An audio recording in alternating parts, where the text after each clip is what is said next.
I was removed from my mother's care by DCFS when I was 11 years old due to allegations of SA posed against my stepfather.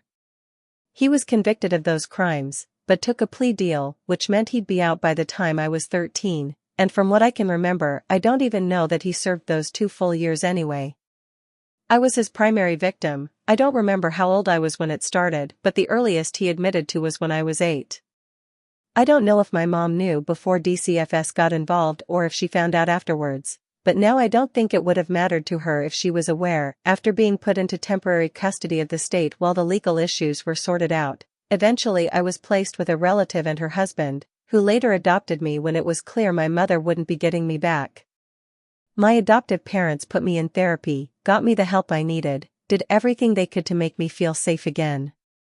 Something they never prevented me from was speaking to my mother. I was always able to call or text her, and she was always allowed to come visit me, but I could never go and see her. I didn't really question it as a kid. I assumed it was some stipulation the courts made. I believed growing up that the reason my mom hadn't gotten me back was because of neglect, I guess. I assumed that the court thought it was partly her fault that I had been left unattended with that man so often, or that it took someone else noticing I was physically injured for something to be done about it. My adoptive parents never challenged these assumptions I had, and they always told me that they would never stop me from having a relationship with my mom so long as that's what I wanted. Once I turned 18, my mom and I started talking more frequently, but we didn't see each other in person often. I never really thought much of it at first, but as the years went by, I started questioning the circumstances of my removal and subsequent adoption.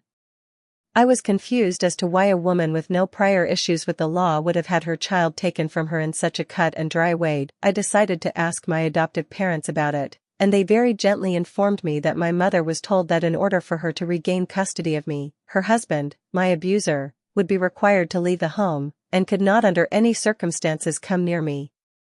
Not only because he was an offender, but because I was the victim. My mother evidently could not meet these conditions, and so I was adopted by my relatives. When I worked up the courage to ask my mom if it was true, she didn't deny it. She told me she loved him. That he was a good man who made a mistake. They said that she could have her daughter, or she could stay with her husband, and so she chose him. She picked him over me. I don't even know what to do with the things I'm feeling now. I feel sick just thinking about it. She's my mother, and she knew what he did.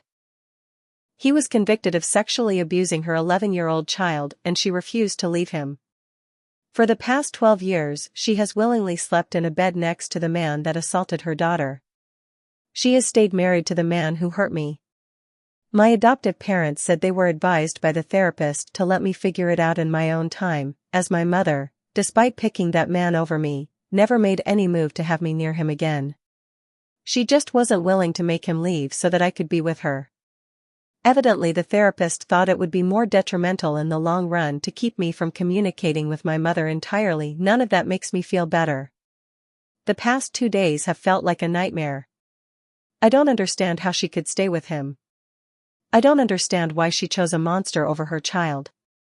I'm trying to understand why my adoptive parents didn't tell me, but to be honest, I don't really understand their reasoning either. My mom has been texting me, but I haven't answered. I can't even think about her without feeling nauseous or so angry I want to cry or both.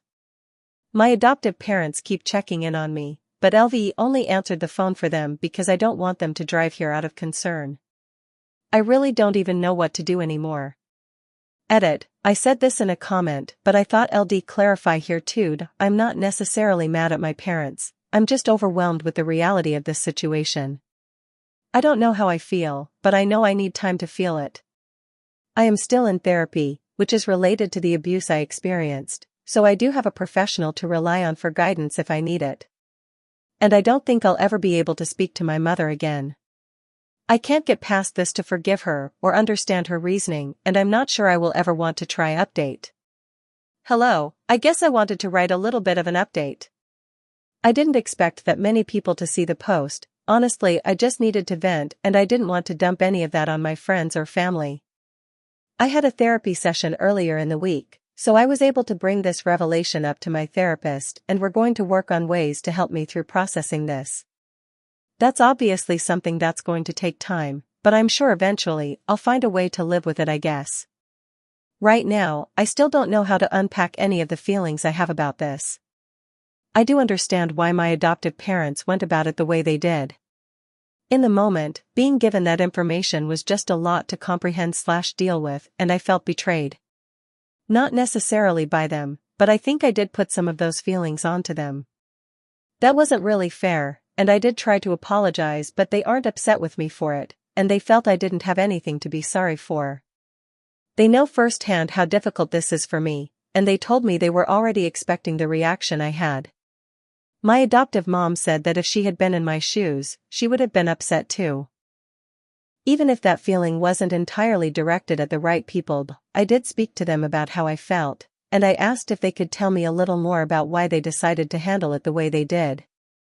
They said that when they got custody of me and saw all the ways the trauma from my earlier childhood manifested, they wanted to do everything to make sure I would be able to grow up as cared for and well-adjusted as possible. When the therapist encouraged them not to tell me the truth or challenge my belief that I'd been removed from my mom because of neglect, they followed that advice. The doctors and my parents thought it best for me to realize/understand my mother's choice on my own. They said that I had already been failed by so many adults in my life that were supposed to protect me, and that they didn't want to add to that list. My adoptive dad also mentioned wanting me to be able to enjoy at least part of my childhood without something like that revelation hanging over my head. Which, looking back at all of it, I really appreciate. I don't remember much of my childhood up until I was put into my adoptive parents' custody, and what I can remember isn't great, but the childhood they gave me made up for that in spades. I know the choices my adoptive parents made for me were made with my best interest in mind. I love them, and I know everything they did was out of love for me too. I feel like people misinterpreted what I was saying in my last post about my feelings towards them, so I just wanted to clarify that part of it. Regarding my mother, I essentially told her that I wasn't interested in speaking again, given everything I know now. I don't know how she took it, because LVE since blocked her number. My parents have agreed to reiterate that message for me if she contacts them, but I don't think she will. I'm never reaching out to her again. I can't do it. I think part of me is always going to be wondering why she did the things she did, but based on all the answers she's given to my questions so far, I'm not sure her honesty would be very helpful to me in the long run. Thank you for your words of encouragement and kindness. I really needed them in that moment, and I truly appreciate you all for it.